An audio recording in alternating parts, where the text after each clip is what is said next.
It's 5 p.m. live from the Kweku Sechado studio in Accra. This is the Big Bulletin with me, Beatrice Edu.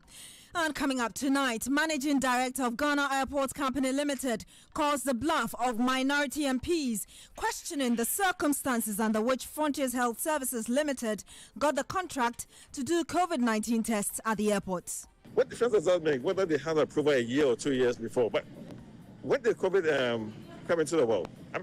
Seriously, what difference does it make? What difference does that make? We have an exclusive interview, plus an exclusive access to the arrivals section of the Kotoka International Airport on the COVID-19 protocols, including tests at the arrivals before one is allowed on Ghana's soils. And this is what we call the nasal swab. Okay. It's very thin as compared to the oral swab. So we go maybe halfway of this to the nose, then take a swab. COVID-19 testing. Also coming later in this bulletin, Dominic Kayina purged of contempt of the Apex Court. We have some analysis for you on the closing addresses filed by the three parties in the soon-to-end petition at the Supreme Court. Plus, Minister Designate for Tourism, Art and Culture, Ibrahim Mohammed Awar, promises to prioritize construction of a film and music studio to enhance the tourism sector. We'll bring you details as that of housing and sports also take their turns before Parliament's appointment committee today.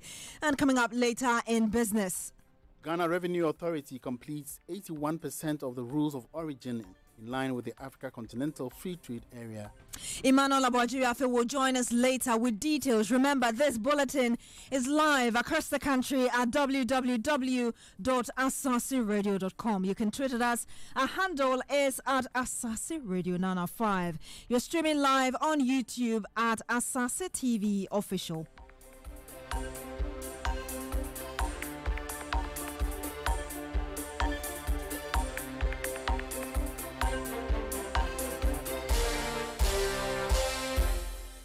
Once again, thank you very much for joining us. The Managing Director of the Ghana Airports Company Limited has justified the circumstances under which a foreign company, Frontiers Health Services Limited, was awarded a contract to conduct COVID-19 tests at the country's international airport, the Kotoka International Airport. The contract has been questioned by the minority in Parliament that says details are shrouded in secrecy, with especially the reason for the cost of the tests involved not clear. We'll bring you that interview shortly. But first, what are the COVID-19 protocols at the airports to ensure no positive case enters the country without being detected? Okay. So we have two wings of the arrival. This is what we refer to as arrival concourse. Okay, we have 6 boarding gates, 3 on the other side and 3 on this side. Okay. So we have names for them. And to make it easy for you, so you don't rely on me. Okay. If you look, you see over there, we call this one C3. So we have C2, C3, C4. So they are numbered this way. The C1 is not, it's a remote parking for a plane. So we have up to C6. And the C refers to the name of this apron. We have different aprons here. We have D, we have E, and so on. So we have boarding gates C2 to C4 on this side, and C5, C6, C7 on the other side.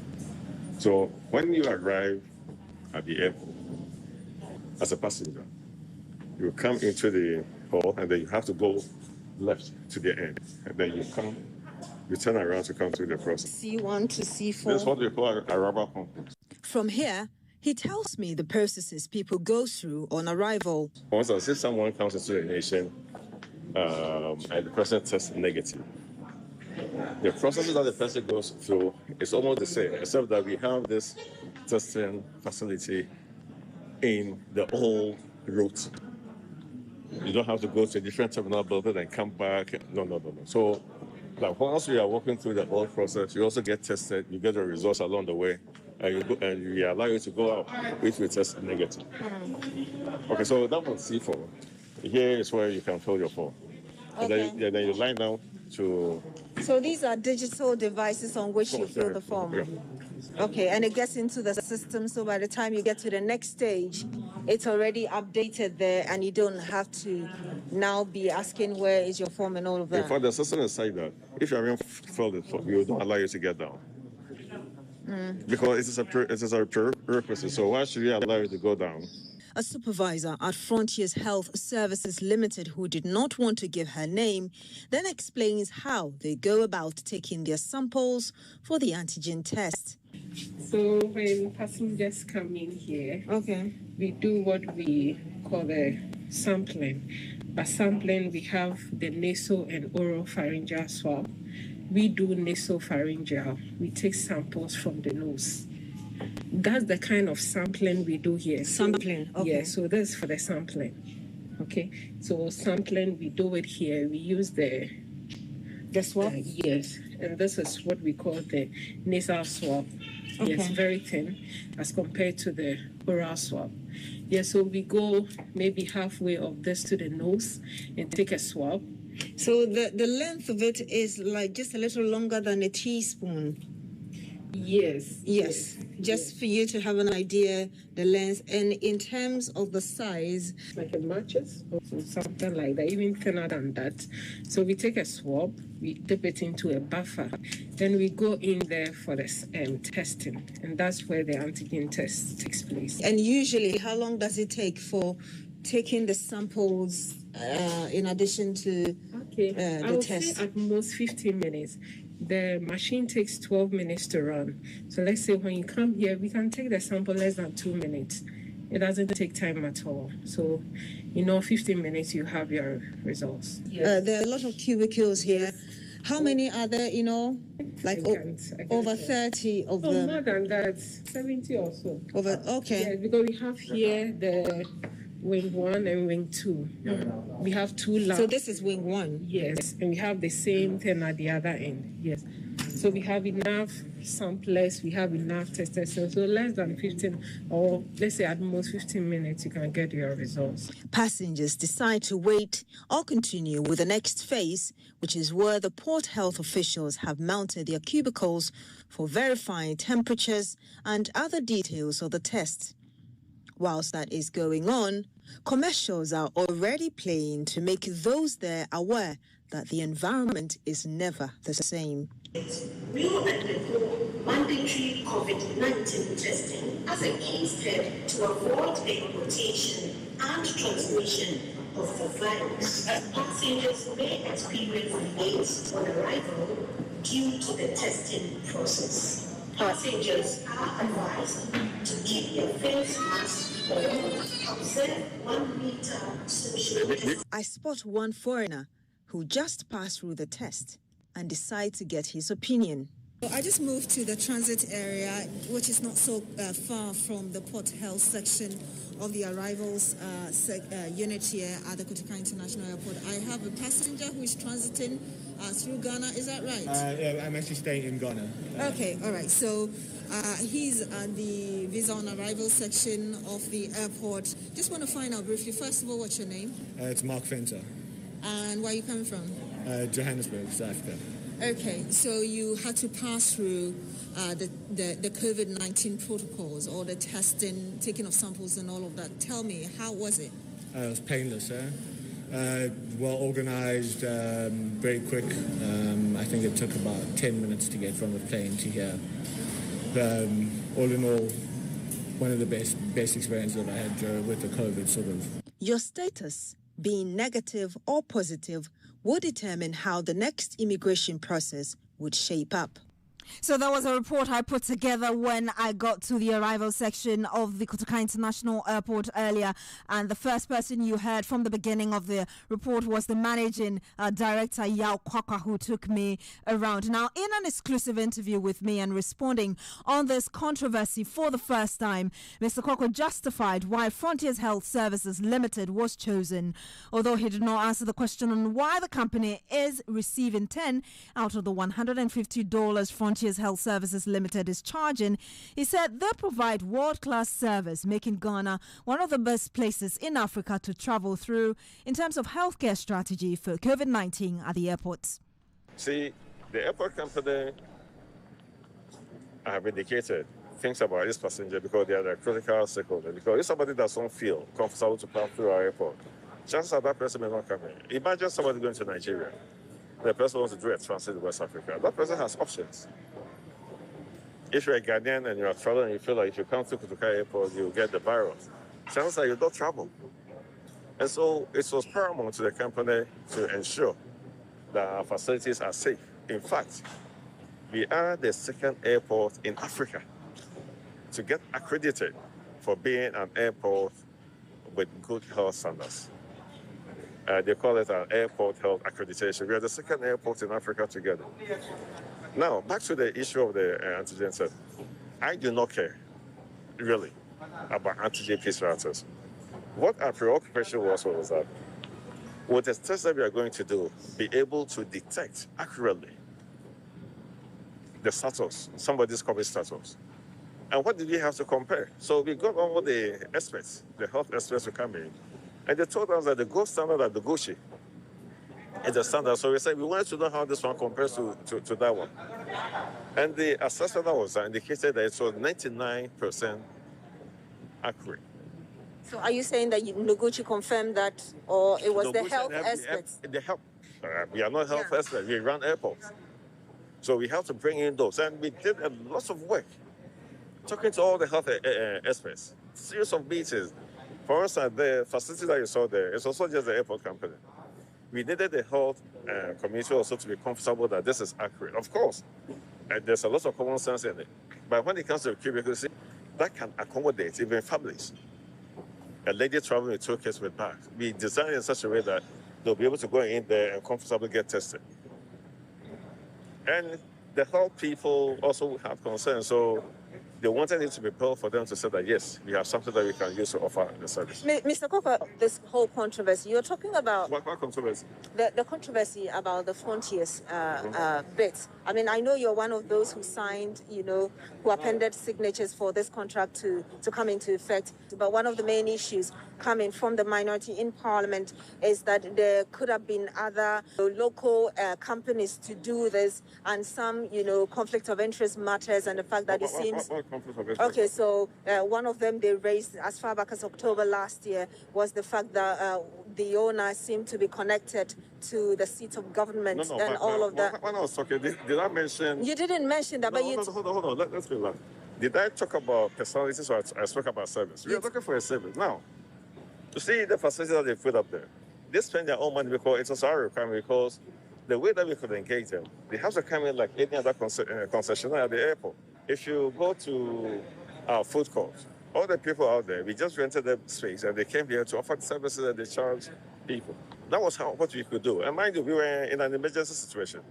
So, in fact, even before the COVID task force gave an instruction that we should put somebody in, we knew that time will come because we were the first airport to have shut our airspace and we reopened, we restarted domestic operation. The first airport in Africa, and we were called to meetings and actual conferences to speak and to tell people what we did.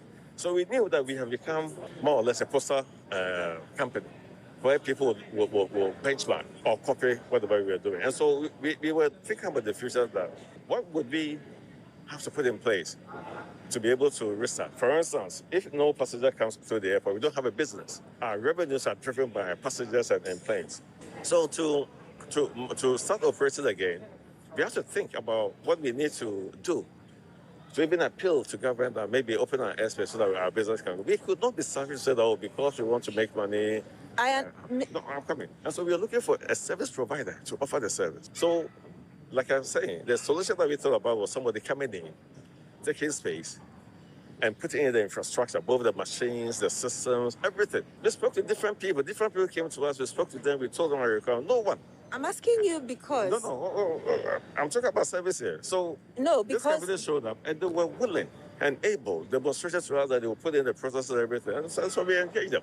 No, I'm asking because the minority was claiming that they had approval less than a month before they started operating. No, what difference does that make? What difference does that make whether they had approval a year or 2 years before? But when did COVID come into the world?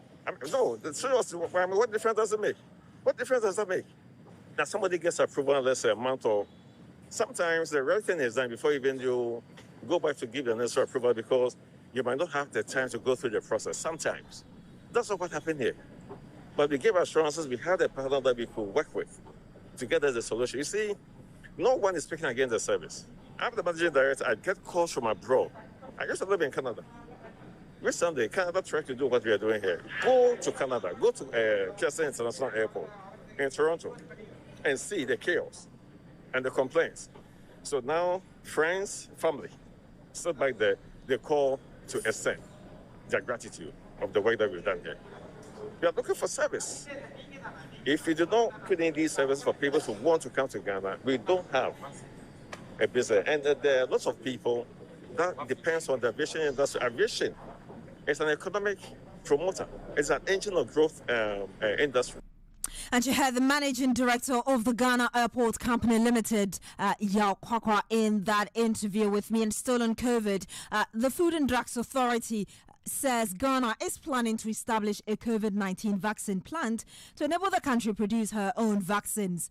The Chief Executive Officer of the FDA, Mimi Darko, has been speaking to Asaase News on this.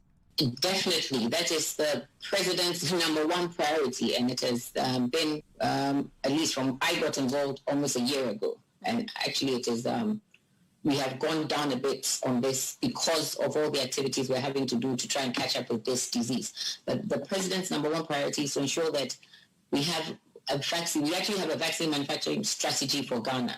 I am part of the team. Noguchi is part of the team. There are a few more researchers. The industry is part of the team.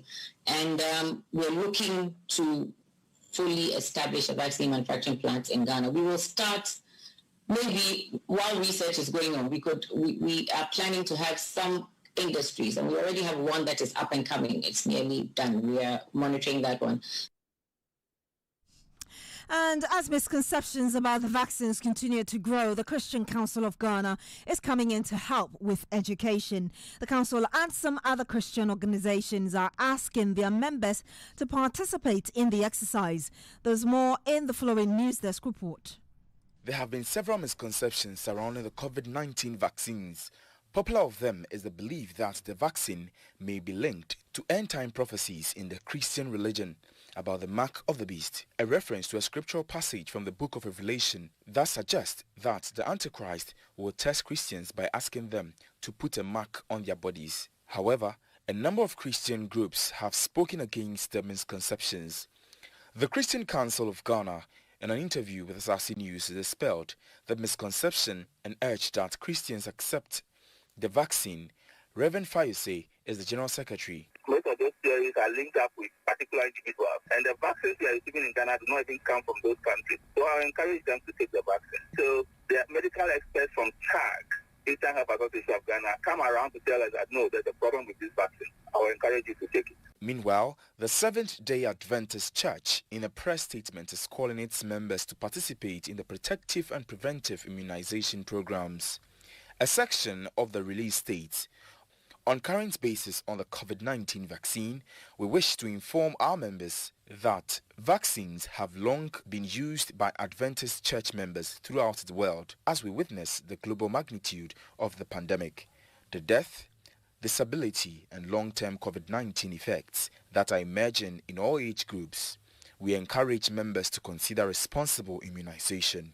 But the conversation as to whether or not members from the Christian community will be taking the vaccine remains unabated. That was a News Desk report. Now, moving away from issues on health, one of the legal representatives for the petitioner in the soon-to-end 2020 election petition, Dr. Dominic Ayine, was today purged of contempt of the Supreme Court after the court hampered justice with mercy as regards mounting those charges against him after suggesting before the media that the justices had a predetermined agenda to rule against the petitioner, former President John Mahama. The case was heard today, and editor of our legal and political desk, Wilberforce Asare, joins me in the studio with details. Wilberforce, what happened in court today? All right, so Beatrice, today's appearance in court was somewhat sober. And I say sober because Dr. Ayine came in the company of the police officer assigned to him alone. You know, he's a member of parliament, and so there's a police officer assigned to him.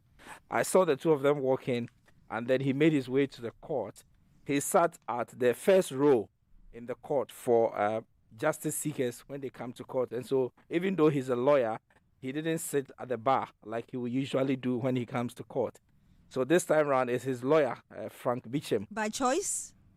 Yes, it's to show respect probably to the court and all that. Even though I'm a lawyer, I have found myself in contempt of the biggest court in the country. And so let me show respect to them and humble myself. And so it was a sign of humbling himself before the court. Now, when the court constituted, and it is all the 7 justices, the same justices who are adjudicating the election petition, is the same panel that sat. Now, the lawyers introduced themselves, and that's Beecham, Frank Beecham introduced himself, and then was not invited to say anything. The Chief Justice was the one who spoke first. He indicated that they have taken notice of the fact that Dr. Dominic Ayeni has purged himself and has respected the orders that the Supreme Court gave. And so he did address the press the day he was asked to do it, and he did it the same way in which he is purported to have made said the words that he said, which has resulted in the charges of contempt. And so the court said that there was no need to prolong matters. Once he has done what the court said, the court is ready to let matters lie. Now, one of the things that the court also observed was that they thanked the lawyer, Frank Beecham, for his calmness and his approach to the matter, because he didn't come to, as it were, challenge the position of the court. If you remember when he appeared, the first words he says is that my client has no excuse. And that alone can calm down tempers. And so the court actually commended him for not coming to fight and, as it were, battle with the court, but took a position of pleading with the court. And so that passed. Now, another thing that probably we should talk about is the fact that the lawyer who represents the Electoral Commission, the first respondent in the case, Justin Amenuvo, was also in court. And he said he came to court because Dr. Dominic Ayeni was his classmate in school and they were roommates. And so they lived their lives together as brothers, I should say. And so he felt that he should come and show support. So the relationship goes beyond the profession. Absolutely. And so he came to show support to his friend and to support the process of getting him released from the contempt charges hanging on his head. And so the grips of the law, we should say. Absolutely. So that's what happened in court today. Now, beyond this, yesterday we started talking about the closing remarks by the petitioner, that of the respondents as well. Now, I understand there are some other details emerging from the closing address of especially the second responder. What can you tell us about that? All right. So what it says is that we still are reading, for example, the petition, the second respondent's closing remarks is 102 pages. That of the Electoral Commission is 66 pages. And that of the petitioner himself is 40 pages. And so we keep reading and keep searching. Now, reading the response of the submissions of the second respondent, we gather that they are arguing strongly that the entire election petition did not meet the threshold that has been set by law to qualify as a petition. And so they think that the petition that has been adjudicated by the Supreme Court is not really a petition, and that probably the petitioners should have gone for some other remedy if they were just looking for an opportunity for a constitutional body to correct some mistakes that he'd made.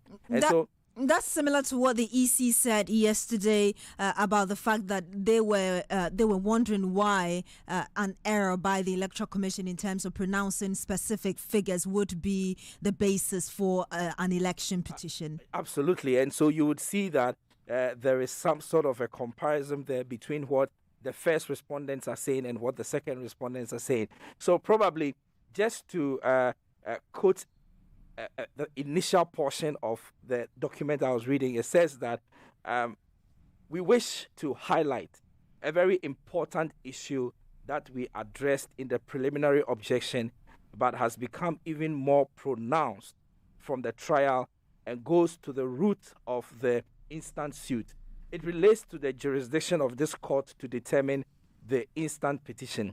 It is crystal clear, my lords, that the instant matter does not meet the threshold established by law for the invocation of the special jurisdiction of the court to entertain an election petition. And this is according to the second respondent, stating at page 22 of their closing statements or closing addresses to the court. And so it tells you the arguments that these respondents are making and what they want the court's attention to be drawn on as the court prepares to deliver its judgment. Thank you very much, editor of our legal and political desk, Wilberforce Asaase. Let's do a quick analysis on this. I'm joined on the line now by lawyer Dr. Agyemang Budu. I know that he's been following this case through. Doc, good evening to you, if you can hear us. Thank you for joining us. Good evening. Doc, we've seen the closing addresses by the petitioner as well as the first and second respondents going through. Petitioner is making same argument to push forward his case. The respondents are sort of adding more flesh to why they believe the petitioner does not have a case at the Supreme Court. But how will the details in the closing addresses inform the conclusions and indeed the judgment of the Apex Court? All right. So I can't tell you specifically because I don't know what the justices of the Supreme Court are going to decide. And also we don't want to veer into the realms of contempt because it's still a live matter that is before the court. What I can say is that the petitioner, as you rightly pointed out, the parties have filed their respective closing addresses.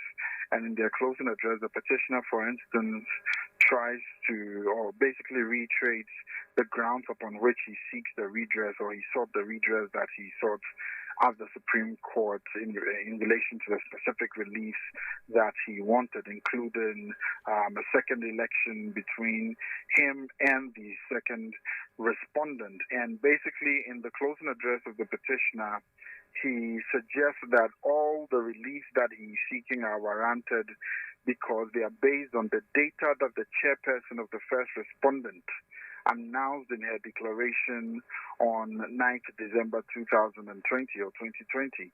So essentially, the petitioner makes his case by recounting the testimony that was presented by his witnesses, the three witnesses that the petitioner called, and comes to the conclusion, for instance, that he believes that the credibility of his three witnesses are beyond doubt. He further argues that the EC chairperson, despite having stated on oath in affidavits before the court that she would be available as a witness to be cross-examined, essentially results from this position, despite having also filed a witness statement to that effect and yet did not testify. So they reiterate this particular point, which has been the subject matter of applications before the court, as well as reviews of the rulings of the court. So those are reiterated once again in the closing address of the petitioner. The petitioner also repeats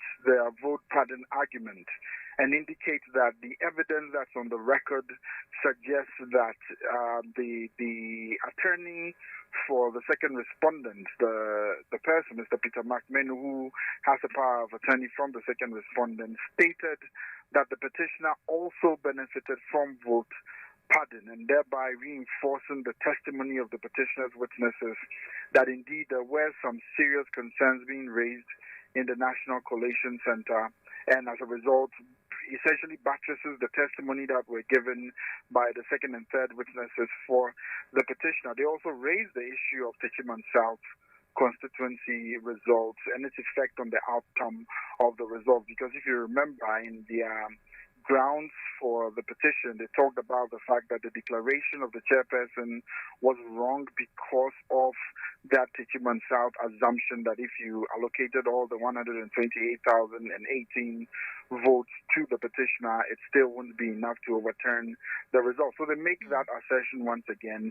They also talk about the unsigned press release purporting to correct the 9th December declaration of the EC chairperson, where apparently, or according to them, there were also mistakes in that correction, and so there was no process or proper process of correcting the figures, which should have involved agents of the petitioner as well as other candidates and all that. So they make all these arguments basically to buttress the point that they have been able to make their case on the basis of the evidence that has been adduced before the court so far, and that they are entitled to the reliefs that they seek from the court. If you look at the respondents' closing addresses, in particular the second respondent's closing address, you realize that they basically suggest that this petition, or the petition that was brought by the petitioner, shouldn't have even been a petition in the first place, because you remember that both respondents raised preliminary legal objections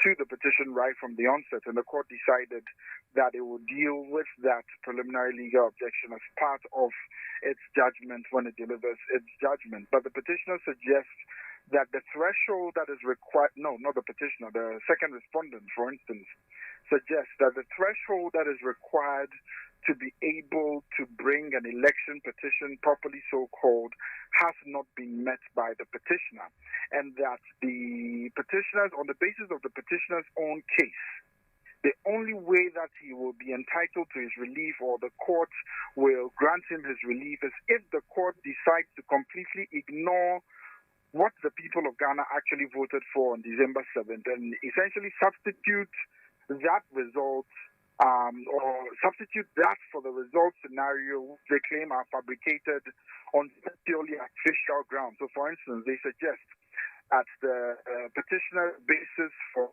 seeking a second election is based on a hypothetical generosity of assuming every voter in Techiman South, for instance, voted for the petitioner.